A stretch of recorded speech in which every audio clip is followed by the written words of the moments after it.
So I'm now joined by Envee, our artist of the week, and he's from Toronto, Ontario. And Envee, welcome to the show. What's going on, Nick? How are you? I'm doing well, and yourself? I'm all right, man. Perfect. So we're going to get started right into the interview, and just before we start that, we're going to just say he's a rapper from Toronto. Really talented, actually. When he came to me, I heard the song Get a Pop, and I was like, yo, this is it. I'm down. I'm down to have you on my show. So here we are. For sure, man. A few weeks later, and it's been hectic. Like, I know I didn't get back to you in time, but I appreciate you for coming in and taking the time out of your day. So for sure, man. Anytime. So we're going to get started off. So kind of tell us a little bit about yourself. I know there's a lot of us listening out there that are wondering, who the hell is this guy? Well, just another rapper, man, from Toronto. You know what I mean? Started off, basically, if you want me to break down how I got into the music industry, it just started off when I was young, probably around 9 years old.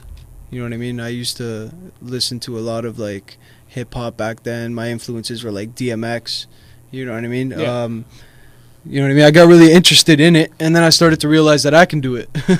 So I picked up a karaoke mic. I set it up in a closet, actually, in my house. And then I started recording and getting into it, and here I am, man.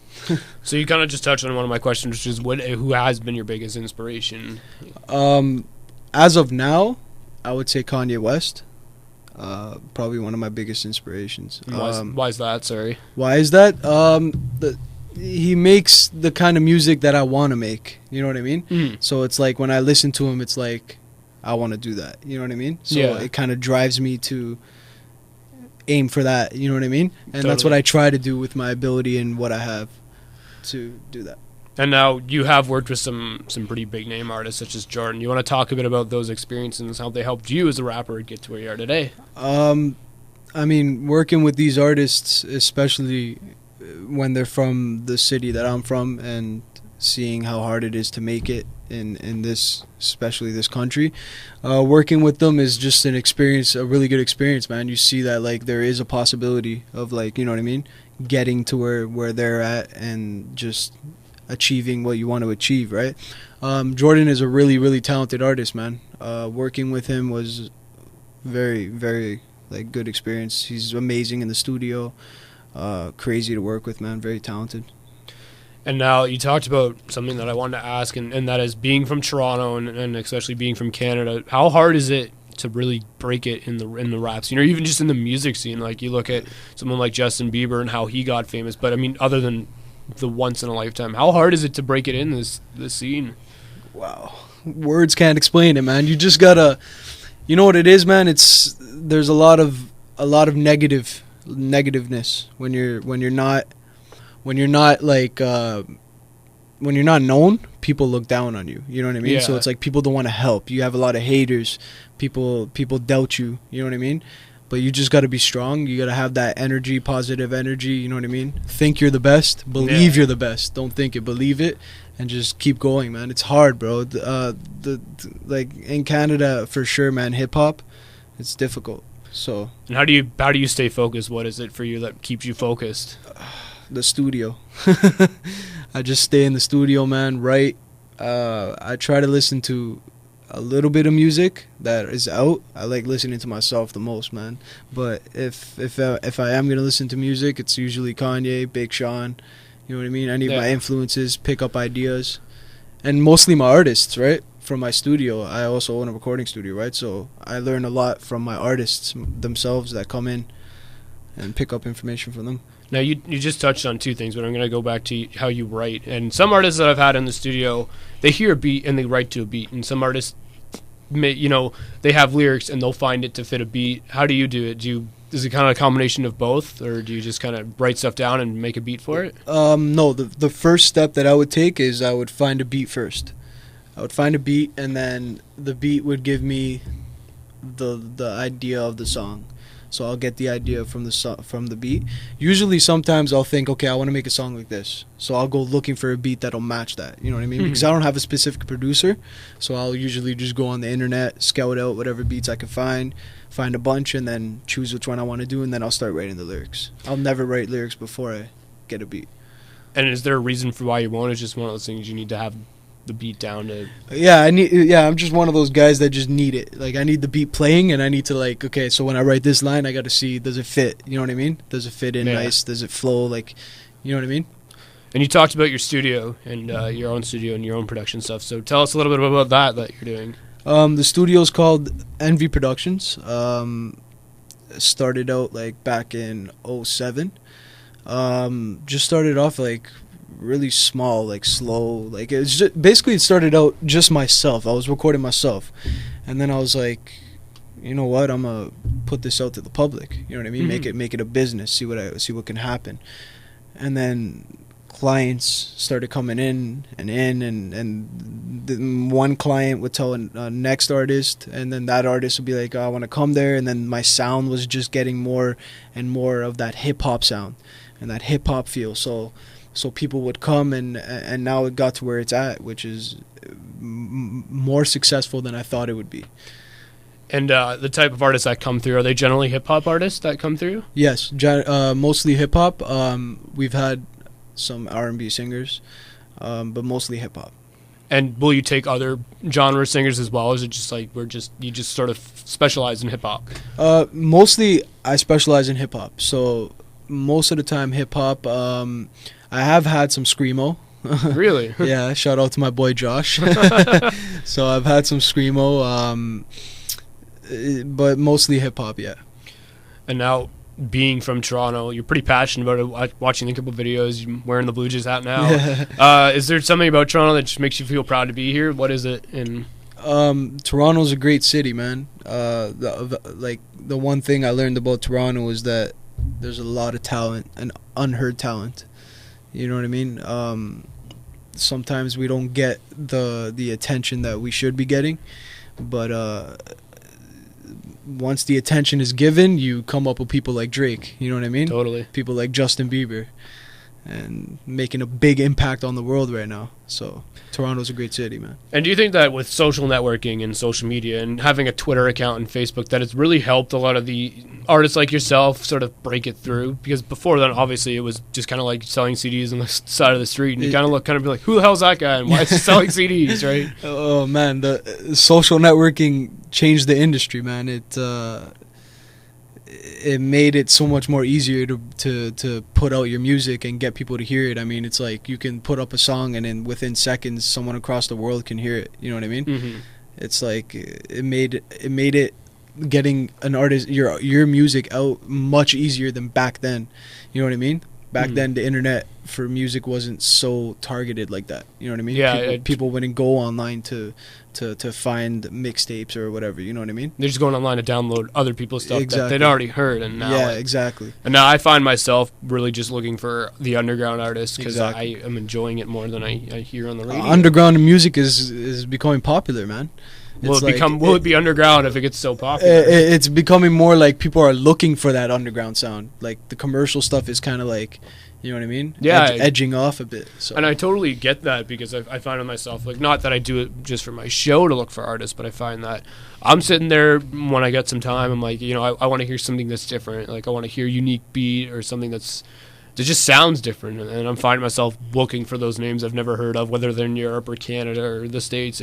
I find myself looking for it now that I've had so many artists on, and I know the talent's there. Just they don't get the chance to be heard and seen like everybody else. Exactly. Now, where do you see yourself going as an artist in the future? I mean, you've done a lot already, and obviously you're going to continue to go forward. So where do you see yourself in the next 5 years, let's say?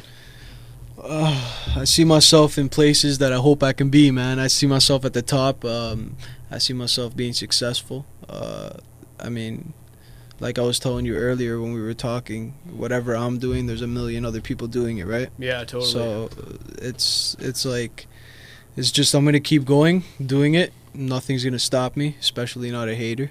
Totally. So I'm just going to keep going. Hopefully, my goal is to just be at the point where I can make music and have a listening fan base, you know what I mean?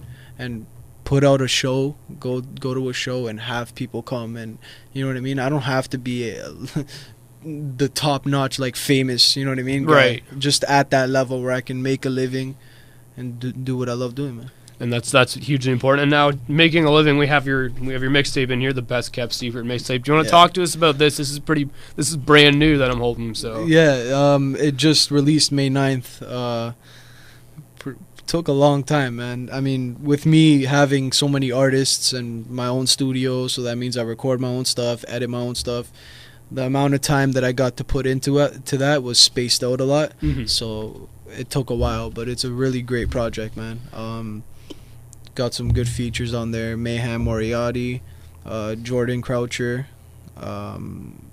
You know what I mean? Yeah, and there's a lot of stuff on this already. 20 tracks. 20 tracks. So it's not like you're getting a mixtape, of 10 songs. Yeah. Which tends to be, sometimes I see like 10 or 15, but yeah. 20 is a good number here. I like it. It is, yeah. So talk to us about some of the tracks on here. What I was trying to target with this mixtape was more of an up-hype type of CD. I felt like I wanted to attack like a commercial aspect, you know what I mean, just to break in a little bit, try to get that radio play, you know what I mean. My next project, I'm thinking of changing it, but that's a different story, changing how I'm gonna attack it. But for this one, we kept it up hype. It's more of like clubbish. There's a little bit of like deep stuff on there, but it's pretty good, man. More of a club track. Yeah, more of like it's up hype tempo. And so you said this has been an ongoing project. What is the process like in terms of sort of putting the CD together? I mean, I've never done it myself, so I'm sure there must be a really deep thinking process that goes into putting the CD together. Yeah, man. It starts out from writing, you know what I mean? Writing to like finding the right music, which I'm talking instrumentals, you know what I mean? To just recording it, editing it, mixing it, and I'm sure a lot of people know that you're your worst critic, right? Right. So sometimes the most amazing thing you're gonna think is not that great if you did it, and when you're going along the lines of mixing your own stuff, it's like you'll never get it perfect to your liking, you know what I mean? So it was very hard, man. Very hard. Well, you've got 20 tracks here, and we're going to talk about some of the other stuff that you've done. We have Get It Poppin' and Let Me Go and Move It as the 3 songs that we're going to play for you tonight. So let's talk to me about these 3 songs and, you know, how you got them started and just a little bit about them. Well, Let Me Go is featuring Jordan.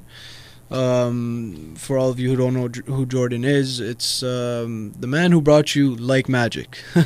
And You Can Have It All, so that's who he is. Very talented guy. Doing that song with him was a great experience. When I first got at Jordan, I was aiming for like kind of like a girlish track, like talking about a girl. I didn't know I was gonna go along the lines of what it's about. Right. It's basically about me being with a girl, and I'm cheating on her, but she still wants to be with me. So it's kind of like, you know what I mean, attacking that aspect of a relationship, and you know what I mean. So that's what that song's about. Get It Poppin'. I'm sure you like that one. Yeah, that was the one that got me hooked first. That's the one I really like. Yeah. Get It Poppin' is just a club song that I did for the mixtape. Actually, one of the first songs I did for the mixtape. Before I even thought about making a mixtape, I had that song done. And when I actually thought about making the mixtape, I was like, yeah, I have to put this one on. So that's a good one. And I was actually going to ask, when you do your songs, is a lot of it from personal experience, or is it just sort of, hey, you know, I've done this like loose experience where you know what it's like, but you want to just sing about it? Yeah, no, yeah, it is mostly from experience. Like what I talk about in Get It Poppin', it's like, you know what I mean, it's mostly about the club scene and like what happens in the club, and like whatever I talk in there is basically how I feel when I'm in the club, you know what I mean? Right. Type of thing. Let Me Go isn't really something I've experienced with the song with Jordan. It's just something like along the lines of how I would handle it, you know what I mean, if it happened. It's mostly so people can relate to it, you know what I mean, because there are people that are going through that right now. Yeah, you totally. I mean? Relationships these days. And then the last song on here, Move It. Do you want to talk a little bit about that one as well? Move It is just same thing along the lines of the clubbish type of thing. pretty much same thing as Get It Poppin', man. Just I heard the beat and I was just like, yeah, I have to do this, so I did it. All right, so we're gonna play one